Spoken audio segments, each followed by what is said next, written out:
जन्म।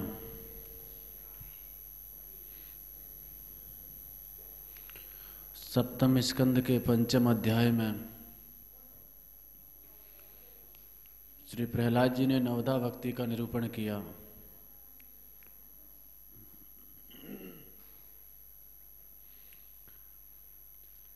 श्रवणम विष्णोः श्रवणम, कथा कीर्तन आदि का श्रवण करना, उनका नाम रूप गुण लीला आदि का कीर्तन करना।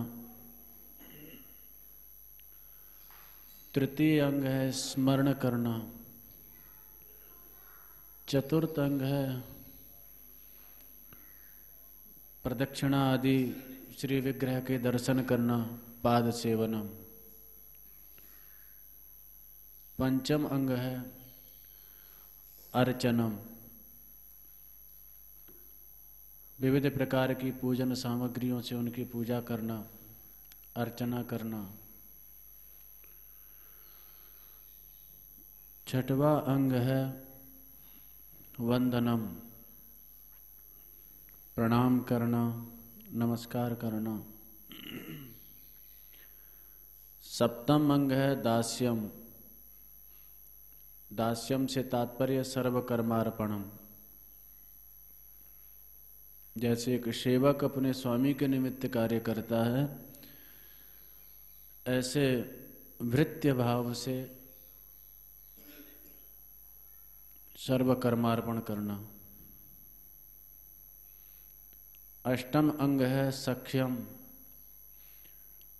सख्य भक्ति में विश्वास की प्रधानता रहती है। दृढ़ता से यह विश्वास मन में हो ना कि हमारे प्रभु जो करेंगे हमारे हित में ही करेंगे, जो कर रहे हैं हमारे हित में ही कर रहे हैं। हम लोगों के समीप वह दृष्टि नहीं है कि भली भांति अपने हित और अहित का विचार कर सकें। तो वास्तविक हमारा हित किस बात में छुपा हुआ है, हमारा अहित किस कारण से होने वाला है, तो इन बातों को जितना श्री ठाकुर जी जानते हैं उतना हम लोग नहीं समझ पाते। तो उनकी प्रत्येक चेष्टा, प्रत्येक लीला भक्तों के मंगल के निमित्त ही होती है। तो सख्य से तात्पर्य है ऐसा दृढ़ता से विश्वास। सर्वत्र सर्वदा प्रत्येक परिस्थिति में उनकी कृपा का ही वीक्षण करना, ये सख्य का तात्पर्य है। आत्मनिवेदनम से तात्पर्य अपने आप को उनके समर्पित करके किसी भी प्रकार की चिंता, योगक्षेम आदि की चिंता, इन सब से रहित हो जाना।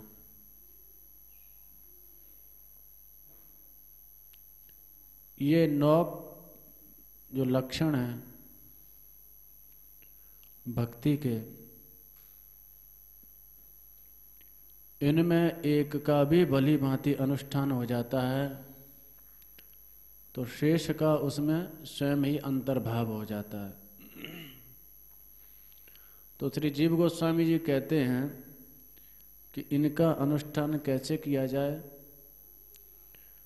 सासंग अनुष्ठान हो, श्रवण कर रहे हैं, तन्मय होकर के श्रवण कर रहे हैं, डूब करके श्रवण कर रहे हैं, कीर्तन कर रहे हैं, तन्मय होकर के कीर्तन कर रहे हैं, डूब करके कीर्तन कर रहे हैं। उतने क्षण के लिए इतर वार्ता, इतर चर्चा कोई मन में आए ही ना, यह सासंग अनुष्ठान है। अनासंग और सासंग दो भेद किए। तो सासंग अनुष्ठान से जितनी प्रबल हमारी श्री ठाकुर जी के प्रति भावना बनेगी, जो सद्भक्ति की वासना जागृत होगी, उतनी प्रबल अनासंग अनुष्ठान से नहीं हो पाएगी। यद्यपि अनासंग अनुष्ठान भी निरर्थक नहीं है। आरंभिक क्रम में न करने की अपेक्षा अनासंग ही करता है तो वह भी अच्छा ही है। जो भक्ति से दूर है, भक्ति का अनुष्ठान नहीं कर रहा, उसकी अपेक्षा अनासंग अनुष्ठान ही उत्तम है। लेकिन केवल अनासंग पर ही नहीं रहना है, प्रयत्न करना है शनै शनै वह अनासंग सासंग अनुष्ठान में परिणित हो जाए।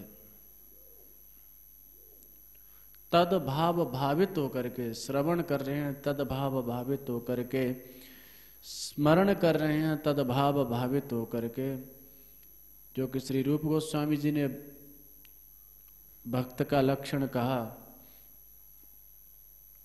भक्ति रसामृत सिंधु में, तद भाव भावित स्वांतः कृष्ण भक्त रीति रीतः। कृष्ण भक्त का तात्पर्य तद भाव भावित स्वांतः, कृष्ण भाव से भावित हमारा अंतःकरण हो, अपने आराध्य के भाव से भावित। जिस भाव से भावित हमारा अंतःकरण होगा, उसी का चिंतन, उसी का स्मरण सतत चलेगा। तो प्रयत्न करना चाहिए सदा सर्वदा कृष्ण भाव से भावित होकर के इन अनुष्ठानों को किया जाए।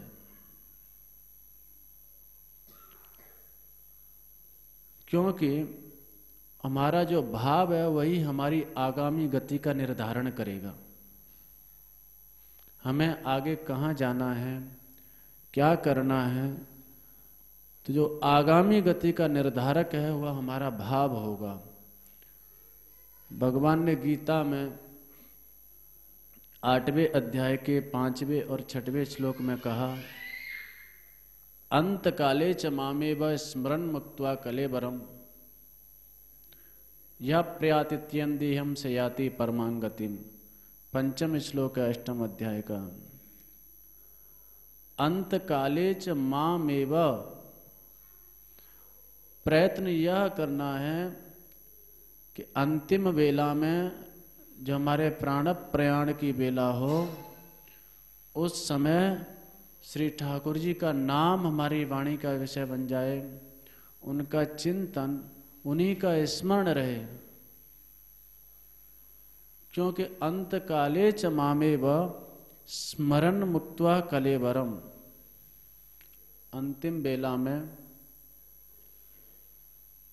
भगवान कहते हैं माम एव, माम यानी मुझे, एव यानी ही।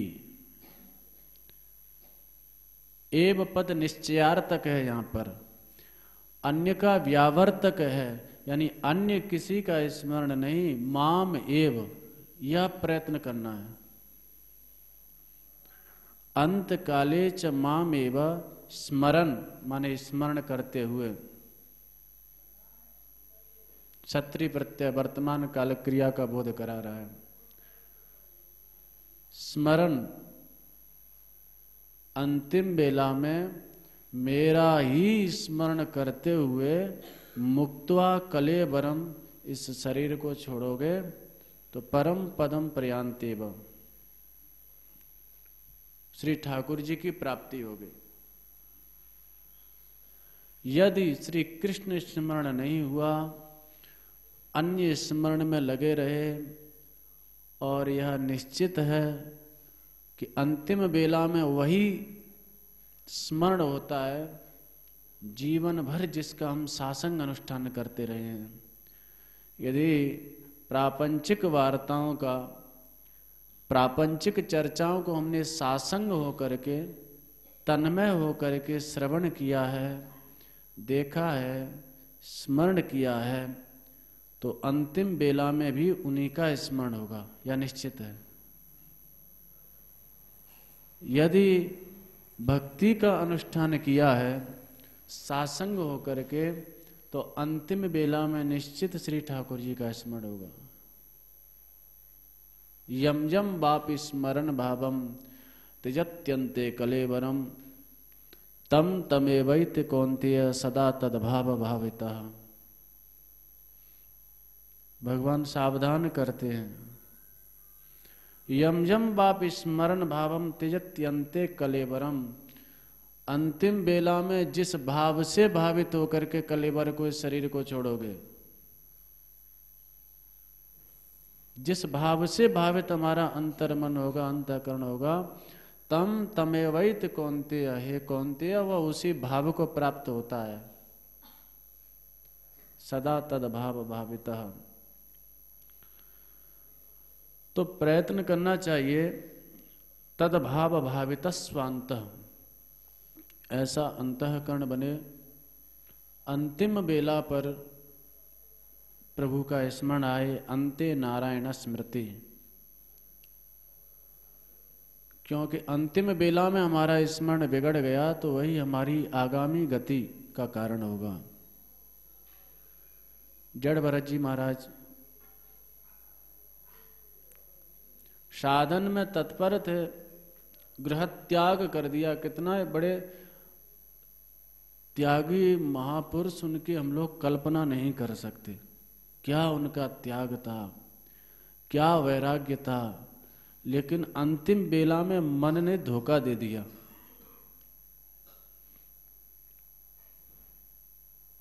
इस मन का कभी विश्वास नहीं करना चाहिए। जड़ भरत जी के चरित्र से दो शिक्षाएं मिलती हैं। एक तो इस मन का कभी विश्वास नहीं करना चाहिए, कभी भी। जड़ भरत जी किस अवस्था के महापुरुष थे? पंचम स्कंद के 14वें अध्याय में अंत में श्लोक आता है, लगभग 42-43वां। यो दुस्त्यजान दार सुतान सुहृद राज्यम हृदिस्पर्शः जहौ युवैव मलवद उत्तम श्लोक लालस। जड़ भरत जी जातरती महापुरुष थे।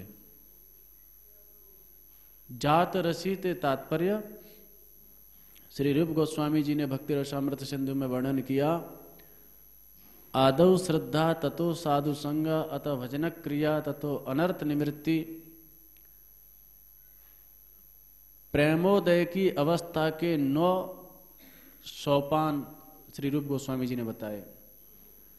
प्रथम सोपान श्रद्धा, द्वितीय सोपान संत महापुरुषों का संग, तृतीय सोपान भजन क्रिया, निरंतरता से भजन में प्रवृत्त हो जाना, चतुर्थ सोपान अनर्थ निवृत्ति, 4 प्रकार के जो अनर्थ होते हैं उनकी निवृत्ति हो जाना, पंचम सोपान निष्ठा, 6वां सोपान रुचि, 7वां सोपान आसक्ति और 8वां सोपान है भाव।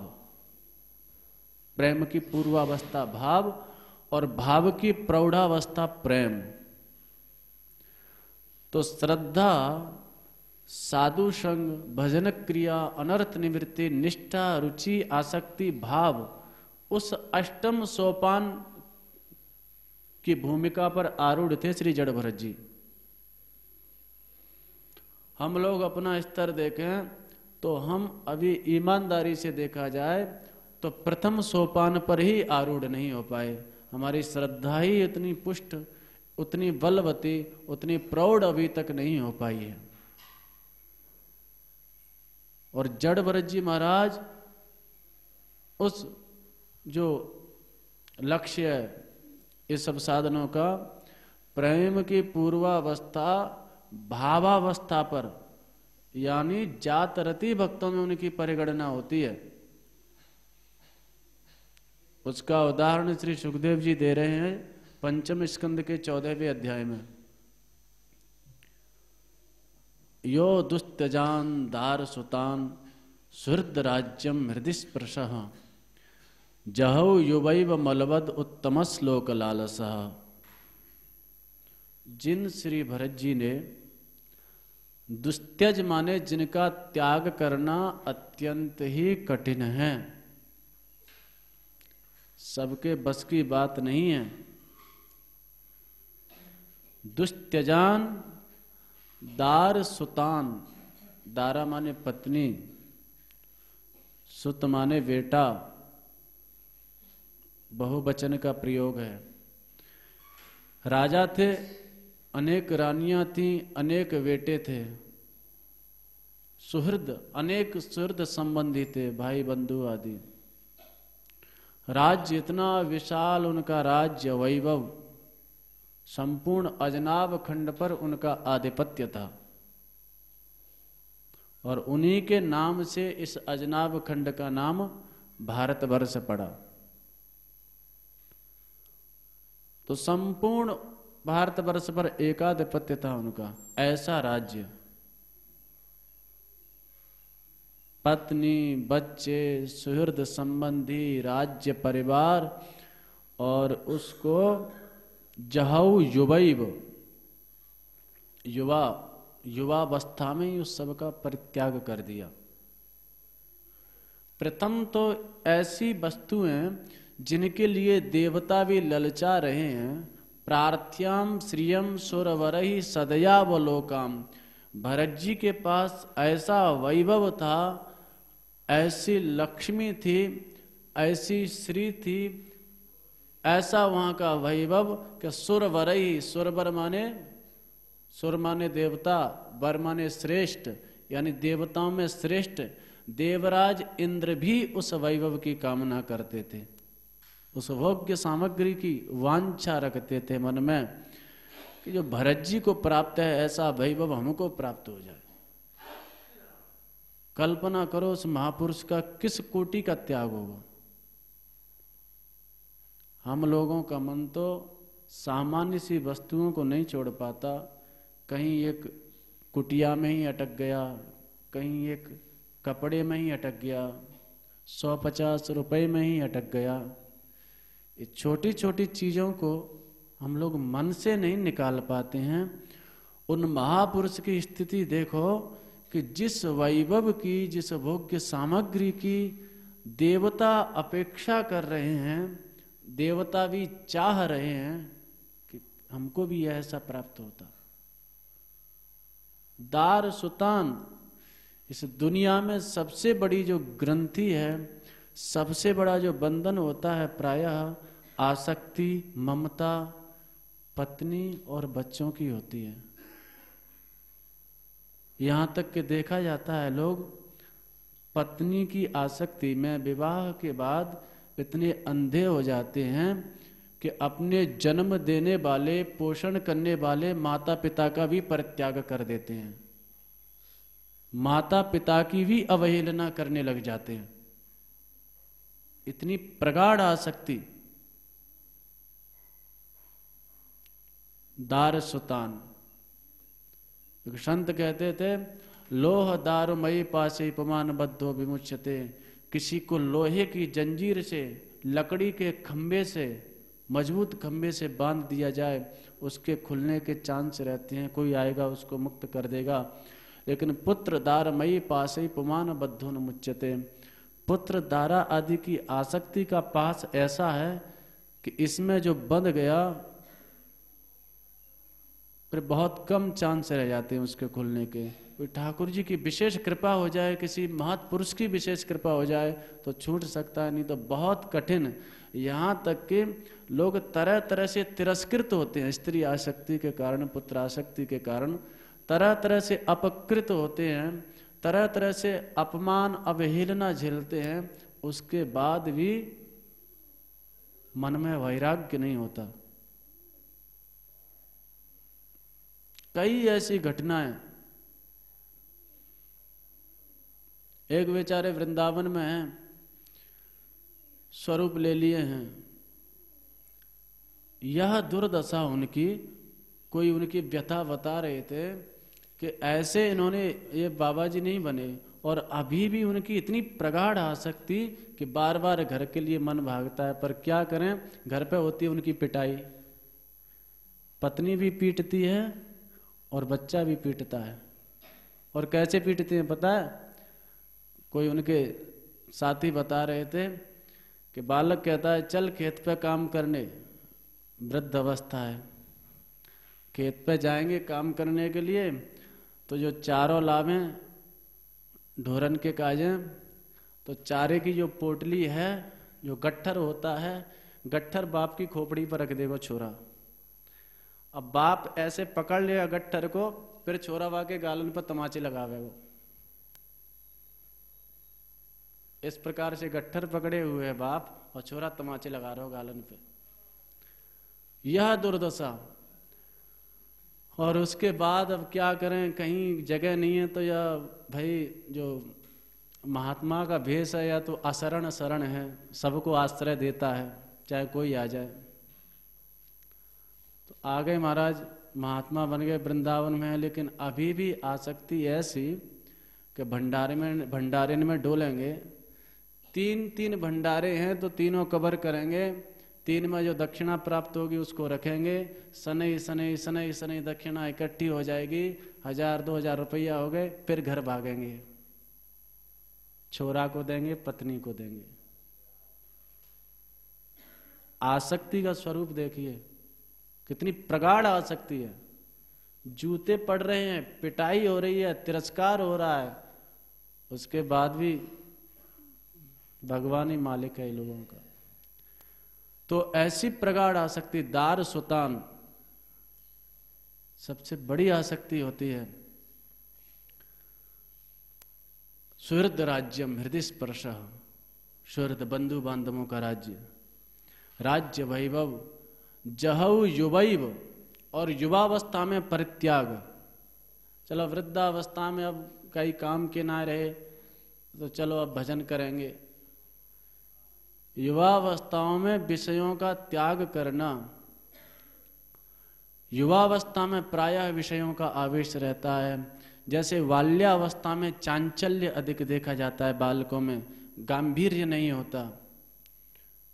जैसे बाल्यावस्था में चांचल्य का वेग रहता है, वैसे युवावस्था में विषयों का वेग रहता है, और वृद्धावस्था में वैसे ही तृष्णा का वेग रहता है।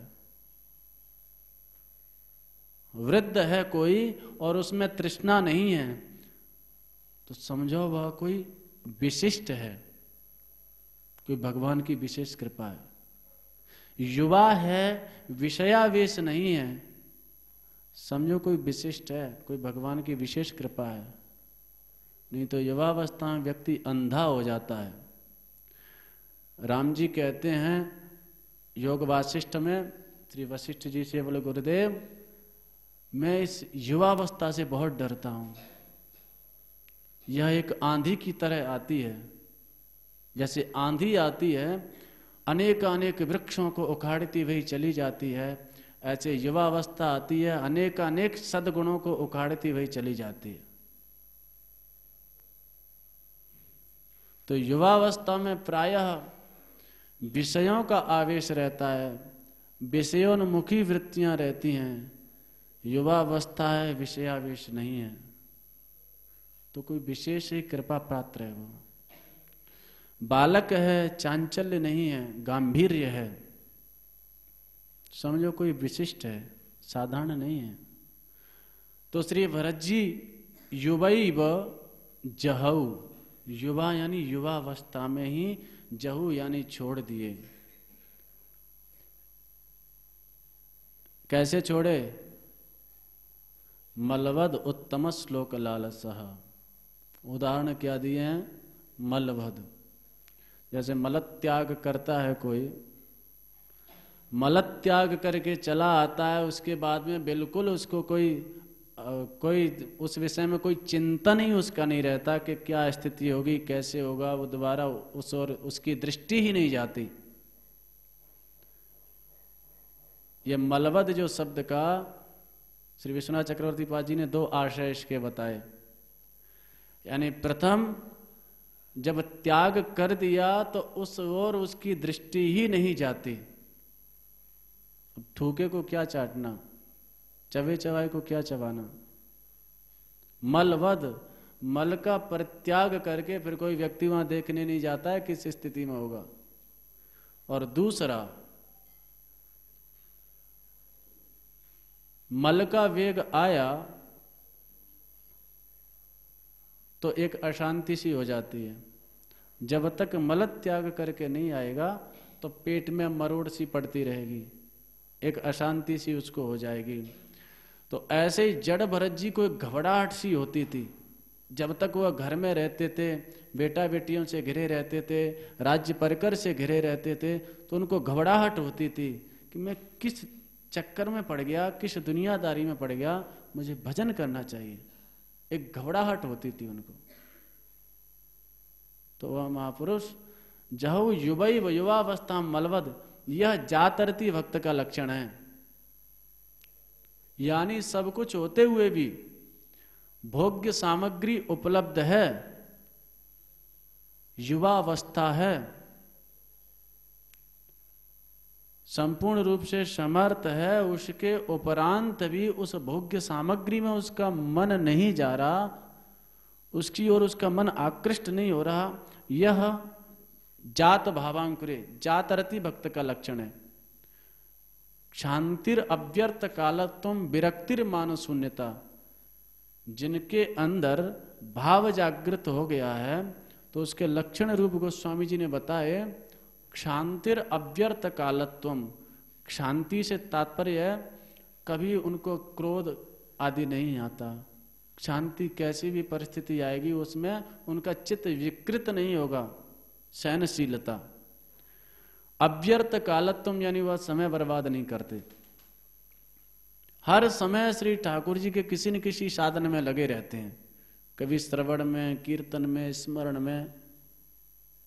और तृतीय लक्षण बताया विरक्ति। विरक्ति की परिभाषा लिखी, विरक्ति इंद्रियार्थानाम स्याद अरोचकता स्वयं। विरक्ति से तात्पर्य है कि इंद्रियार्थों से, इंद्रियार्थ से तात्पर्य इंद्रियों के जो विषय हैं उनसे स्वयं माने सहज में अरोचकता हो जाना।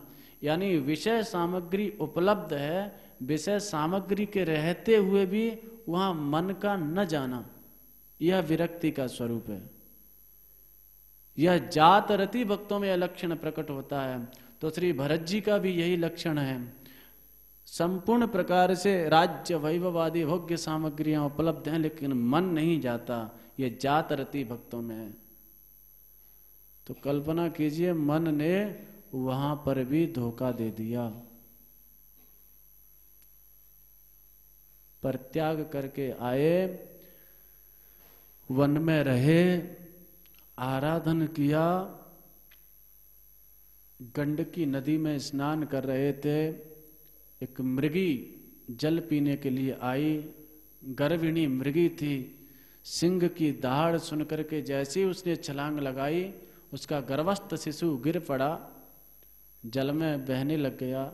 भरत जी ने उठा लिया, उसको कुटिया में ले आए और बस मन को अवसर मिल गया, धोखा देना आरंभ कर दिया। अब सनई सनई जो उनका अनुराग श्री ठाकुर जी में था, अब वहां से उनका मन उस मृग में अनुरक्त होने लग गया। मृग की भोली सी चितवन, वह दौड़ता, सींग से आकर खुजलाता, तो श्री भरत जी को बड़ा अच्छा लगता और मृग में मन अनुरक्त हो गया। अब यह ध्यान देने वाली बात है, इन दोनों का तालमेल बैठाना चाहिए कि जहु युवैव मलबद उत्तम श्लोक लालसा। एक तरफ तो देवताओं के द्वारा भी प्रार्थ्य वांछनीय अभीष्ट जो वैभव है उसका परित्याग कर दिया, यह स्थिति, और एक तरफ एक मृग यानी एक जानवर, एक पशु में मन अनुरक्त हो गया। मन की गति का कोई पता है? आचार्यों ने कारण लिखा, बोले क्या कारण था, इतना इतने बड़े त्यागी तपस्वी महापुरुष का मन मृग में अनुरक्त हो गया। तो यद्यपि अन्य भी कारण लिखे, पूर्व का कोई अपराध भी, गत जन्म का कोई वैष्णव अपराध, अथवा किसी संत की सन्निधि स्वीकार न करके स्वतंत्र साधन, और श्री जीव गोस्वामी जी दूसरा कारण लिखे कि देखो संस्कारों का कोई पता नहीं है, हमारे अंतर मन में दूषित संस्कार भी बसे भये हैं, शुभ संस्कार भी बसे भये हैं। तो जब सत्संग आदि हम श्रवण करते हैं तो हमारे जो सत संस्कार हैं वह पुष्ट हो जाते हैं। तो हमको लगा कि हमारे दूषित संस्कार सर्वथा विनष्ट हो गए, लेकिन वह मूर्छावस्था को प्राप्त हो जाते हैं। 2 प्रकार के भक्त बताए, निर्धूत कसाय, मूर्छित कसाय। प्रसिद्ध पार्षद देह जिनको प्राप्त है। तो भरत जी महाराज मूर्छित कसाय संतों में उनकी परिगणना की गई, यानी कषाय कुछ अवशिष्ट थे, वो मूर्छा अवस्था को प्राप्त हो गए थे। एक तो शत्रु का मर जाना, शत्रु पड़ा हुआ है, मरा हुआ पड़ा है, और एक मूर्छित अवस्था में पड़ा हुआ है। दोनों की स्थिति दूर से समान ही दिखाई देती है, लेकिन जो मर गया उससे तो कोई भय नहीं है, लेकिन जो मूर्छित है और उसमें हमारी यह भ्रांति हो गई कि यह तो मर गया, अब हमको क्या भय। तो जब उसकी मूर्छा टूटेगी पुनः हम पर प्रहार कर देगा। तो मूर्छित कसाय, निर्धूत कसाय में श्री सुखदेव जी आदि आते हैं, मूर्छित कसाय में श्री जड़ भरत जी आदि आते हैं। यानी पता नहीं कब वह संस्कार जागृत हो जाएं। इसीलिए मन का कभी विश्वास नहीं करना चाहिए, मन का कभी भरोसा नहीं करना चाहिए। यह कहने का तात्पर्य था, न कुर्यात करे चित सौख्य मनसी अनवस्थिते, 5वें स्कंद के 6वें अध्याय का 2 श्लोक। न कुर्यात करे चित सौख्यम मनसी अनवस्थित। ऋषभ देव जी के पास में अनेक सिद्धियां आई, सिद्धियां उन्होंने अंगीकार नहीं की। परीक्षित जी ने पूछा सिद्धियां अंगीकार क्यों नहीं की? बोले मन पर कभी विश्वास नहीं करना चाहिए, कब धोखा दे दे, कभी विश्वास मन पर नहीं करना चाहिए, इसलिए उन्होंने सिद्धियां स्वीकार नहीं की। तो जड़ भरत जी का मन मृग में अनुरक्त हो गया और मृग के भाव से भावित होने लग गया। अंतिम बेला आई और जो कि भगवान ने कहा यम जम वापि स्मरण भावम त्यजत्यन्ते कलेवरम तम तमैवैते कौन्तेय सदा तद भाव भावितः। जिस भाव से भावित हो वही स्मरण होगा और अंतिम बेला में जो स्मरण होगा वही आपकी आगामी गति का निर्धारण करने वाला होगा। मृग के भाव से भावित हो गया मन और अंतिम बेला में मृग का स्मरण हुआ, आगामी गति मृग की योनि में जाना पड़ा, क्योंकि मृग के भाव से भावित थे, मृग योनि को प्राप्त हुए। तो यह मन का धोखा देना। लेकिन भगवत भक्ति अमोघ है, वह विनष्ट नहीं होती। इसने एक बार भी भक्ति का अनुष्ठान कर लिया, मध्य में अंतराल कितना भी आ जाए, अंतराल कितना भी आ जाए, अंत में वह श्री ठाकुर जी की प्राप्ति कराने वाली होती है। तो भक्ति के प्रभाव से श्री जड़भर जी ने स्वयं स्वीकार किया, सा स्मृति मृग देहे पर बीरा कृष्णार्चन प्रभुवा माम न जहाती। भक्ति के प्रभाव से मेरा कृष्ण स्मरण नहीं छूटा, निरंतर कृष्ण स्मरण बना रहा और उसके प्रभाव से मुझे कृष्ण प्राप्ति हुई। तो कहने का तात्पर्य कृष्ण भाव से भावित होकर के चलेंगे और उसी को लक्ष्य बना करके चलेंगे तो अंतिम बेला में भी कृष्ण स्मरण ही होगा, सहज में कृष्ण प्राप्ति होगी, क्योंकि जिस भाव से भावित हैं वही अंतिम बेला में स्मरण होगा। तो इस मन का विश्वास न करते हुए इसको स्वतंत्र नहीं छोड़ना चाहिए, मन का कभी विश्वास नहीं करना चाहिए। श्री वेदव्यास जी ने महाभारत लिखी, तो महाभारत में एक श्लोक लिखा, मात्रा स्वस्त्रा दुहित्रा वा ना विविक्ता सनो भवेत बलवान इंद्रिय ग्रामो विद्वांसम अपिकर्षति। इसलिए हमारे शास्त्रों में इतनी मर्यादा, इतने नियम यह बनाए गए। तो वेदव्यास जी ने श्लोक लिखा, यह श्लोक मनुस्मृति में भी आता है, भागवत में भी आता है और महाभारत में भी आता है। श्लोक का तात्पर्य है कि बड़े बड़े विद्वानों को मन को भी इंद्रियां बलवती हैं, खींच लेती हैं। तो मात्रा सुस्त्रा दुहित्रा वा ना विविक्ता सनो भवेत। कहीं एकांत कक्ष में एक आसन पर मात्रा स्वस्त्रा दुहित्रा वा, मात्रा यानी माँ, स्वस्त्रा यानी बहन, दुहित्रा यानी पुत्री, इनके साथ भी विविक्ता सनो न भवेत। एकांत स्थल पर एक आसन पर नहीं बैठना चाहिए, क्योंकि बलवान इंद्रिय ग्रामो विद्वांसम अपिकर्षति। यह इंद्रियों का समुदाय, यह मन बड़ा बलवान है, बड़े बड़े विद्वानों के मन को भी खींच लेता है। यह श्लोक श्री वेदव्यास जी ने लिखा और यथार्थ है। महाभारत लिखने को उपरांत श्री वेदव्यास जी ने महाभारत अपने प्रिय शिष्य जैमिनी को प्रदान की। क्योंकि ऐसा होता है, गुरुजनों ने कुछ लिखा तो एक बार उसमें परिशीलन के लिए दे देते हैं। तो उनके श्रेष्ठ शिष्य जैमिनी जी को दी व्यास जी ने के, भैया या देखो इसको परिशीलन करो, कहीं कोई त्रुटि तो ना रहेगी। तो जैमिनी जी ने परिशीलन किया तो यह श्लोक जब आया तो जैमिनी जी रुक गए। गुरु जी यह बात समझ में नहीं आई, यह श्लोक समझ में नहीं आया कि मात्रा स्वस्त्रा दुहित्रा वा ना विविक्ता सनो भवेत। अरे लोक में कितना पवित्र संबंध होता है, बहन भाई, माता पुत्र, पिता पुत्री आदि का। और फिर आपने कहा विद्वांसम अपिकर्षति। सामान्य कोई मूढ़ व्यक्ति में विकृति पैदा हो जाए चल सकता है, लेकिन विद्वांसम, किसी विद्वान व्यक्ति को यह बात समझ में नहीं आई। व्यास जी ने कहा अच्छा भैया, तो जो तुम्हारी समझ में आई हो वो लिख दो। बोले गुरु जी यहाँ पर थोड़ा सा शोधन करना चाहता हूं, विद्वांसम नाप कर्षति, छंद भंग भी नहीं होगा। ये विद्वान के मन को नहीं खींच सकते हैं।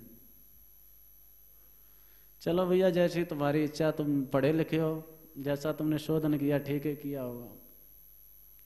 जैमिनी जी ने शोधन कर दिया कि विद्वांसम नाप कर्षति। वेदव्यास जी ने लिखा था कि विद्वान के मन को भी खींच लेती है ये इंद्रियां, यह मन इतना बलवान है। जैमिनी जी ने शोधन कर दिया विद्वांसम नाप कर्षति, विद्वान के मन को नहीं खींच सकते। ये बात कुछ समझ में नहीं आई। चलो हरी इच्छा। कालांतर में जैमिनी जी कुटिया में बैठे थे। अब उस समय जैमिनी जी से बड़ा विद्वान कौन होगा, जिन्होंने स्वतंत्र दर्शन की रचना की, वो मीमांसा, पूर्व मीमांसा। कुटिया में बैठे थे। ऐसी श्री वेदव्यास जी तो ठाकुर के अवतार हैं, उनने ऐसी माया फैलाई। सायंकाल की बेला शनै शनै वृष्टि आरंभ हो गई और यह अपनी कुटिया में बैठे भजन कर रहे हैं कि सामने किसी पेड़ के नीचे किसी महिला को देखा।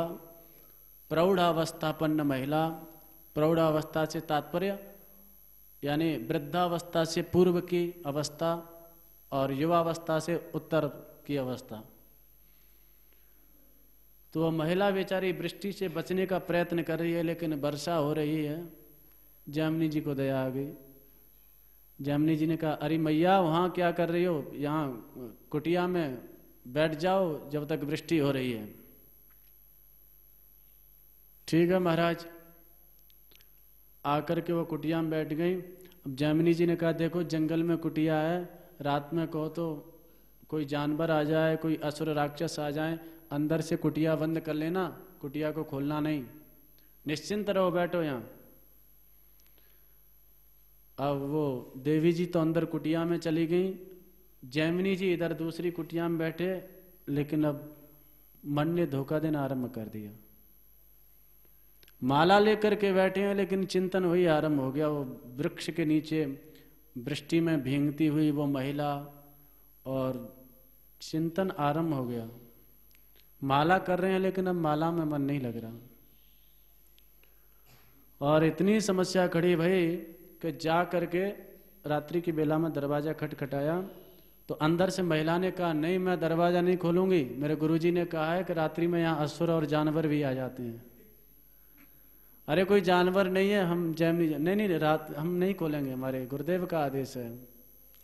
जैमिनी जी इतने एकदम संभाल नहीं पाए अपने आप को, और जाकर के वो छप्पर था कुटिया, ऊपर छत पर जाके कुटिया को तोड़ करके और धड़ाम से वहां पर नीचे कूद पड़े, पहुंच गए। तो अंदर कुटिया में पहुंचे तो देखते हैं श्री वेदव्यास जी ध्यानस्थ बैठे हुए हैं, लंबी लंबी दाढ़ी। अरे गुरुदेव आप? व्यास जी मुस्कुराए, बोले बेटा मैंने यदि वह श्लोक लिख दिया तो क्या गलत कर दिया? जैमिनी आज दुनिया में तुमसे बड़ा विद्वान कोई नहीं होगा। इतने बड़ा विद्वान जिन्होंने कर्म मीमांसा एक दर्शन शास्त्र की संरचना कर दी, साक्षात वेदव्यास जी का शिष्य, द्वापर है भैया। तो इस समय द्वापर में और वेदव्यास जी के शिष्य और इतने बड़े विद्वान महत्पुरुष की जब ऐसी स्थिति हो गई कि जिसको माँ कह करके संबोधित कर रहे हैं, और वहीं यह भाव जागृत हो गया, तो कली के पांवर जीवों के लिए मैंने यह श्लोक लिख दिया तो क्या गलत किया? जब इतना बड़ा विद्वान मेधावी यह स्थिति हो गई, तो कली के पांवर जीव एकदम जिनकी वृत्ति ही विषयोन्मुखी है, विषय जिनका परम प्राप्य परम अभीष्ट है, परम लक्ष्य है, ऐसे लोगों के लिए मैंने श्लोक लिख दिया तो क्या गलत किया? जैमिनी जी ने कान पकड़े, बोले गुरुजी एकदम ठीक लिखा आपने, एकदम ठीक लिखा। और जो शोधन किए थे वो हटा लिए, बोले नहीं विद्वांसम अपिकर्षति, तो ये मनी राम है, ये कब धोखा दे जाए इसका कोई पता नहीं। इसीलिए सावधानी अत्यंत आवश्यक है, क्योंकि सावधानी हटी दुर्घटना घटी। इसीलिए मर्यादा और सावधानी, नियमों का पालन अत्यंत आवश्यक है। हमारे शास्त्रों में कोई द्रोह नहीं है किसी से। ये जो मर्यादाएं बनाई गई, वो मर्यादाओं का तात्पर्य क्या था कि भाई भजन करने निकले और कृष्ण भाव से भावित हो जाओ, यदि अन्य भाव से भावित हो गए तो ऐसा अवरोध उत्पन्न हो जाएगा, ऐसा अवरोध उत्पन्न हो जाएगा, बहुत बड़ा अंतराल मध्य में उपस्थित हो जाएगा। तो ये मर्यादाएं बनाई गई कि कृष्ण भाव से भावित ही रहें, इतर वस्तुओं में, इतर व्यक्तियों में मन का न जाना, केवल और केवल मन में जो संबंध है ना, वो केवल श्री ठाकुर जी से। यह प्रयत्न करना चाहिए।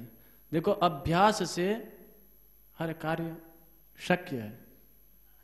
अभ्यास एक ऐसी चीज है, आरंभिक क्रम में हम लोग गाड़ी चलाते हैं, साइकिल चलाते हैं, मोटरसाइकिल चलाते हैं, हाथ डगमगाते हैं और कुछ ही दूर जा करके फिर गिर जाते हैं, फिर पटंग खा जाते हैं। लेकिन एक व्यक्ति का वही अभ्यास ऐसा बन गया कि मौत के कुएं में वह मोटरसाइकिल घुमा रहा है, वो गिर ही नहीं रहा। किस शक्ति के बल पर घुमा रहा है? अभ्यास के बल पर। एक अभ्यास ऐसी शक्ति है।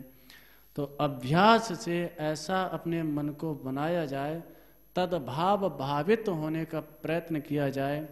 इतर जो तदभाव भावना में जो अवरोधक हैं, यह स्वयं विचार करना होगा, हम कहाँ जा रहे हैं, हमारे मन की क्या स्थिति है, हम किस भाव से भावित हो रहे हैं, इतना स्वयं विवेक रखना पड़ेगा, स्वयं विचार करना पड़ेगा। हम कहीं आत्मवंचना तो नहीं कर रहे? आत्मवंचना हो रही है तो सावधान हो जाना चाहिए, क्योंकि समस्त शास्त्रों का, सिद्धांतों का सार यही है कि कृष्ण भाव से भावित हो जाए। जो कि श्री सनत कुमार जी ने कहा था चतुर्थ स्कंद के 22वें अध्याय के 21वें श्लोक में, शास्त्रेषु यानेव सुनिश्चितो नृणाम क्षेमस्य सदृक विमर्शे सेतु असंग आत्म व्यतिरिक्त आत्मने दृढ़ारतिर ब्रह्मणे निर्गुणे चया। भगवान में दृढ़ारति हो जाए, जब भगवान में दृढ़ारति हो जाएगी और भगवान से पृथक वस्तुओं में जब असंगता आ जाएगी तो अंतिम बेला में भी उन्हीं का स्मरण हो जाएगा और उन्हीं का स्मरण होगा तो सहज में भगवत प्राप्ति हो जाएगी। तो भक्ति के जो 9 प्रकार है इनका सासंग अनुष्ठान तद्भाव से भावित होकर के करने का प्रयत्न करना चाहिए। जय श्री राधे।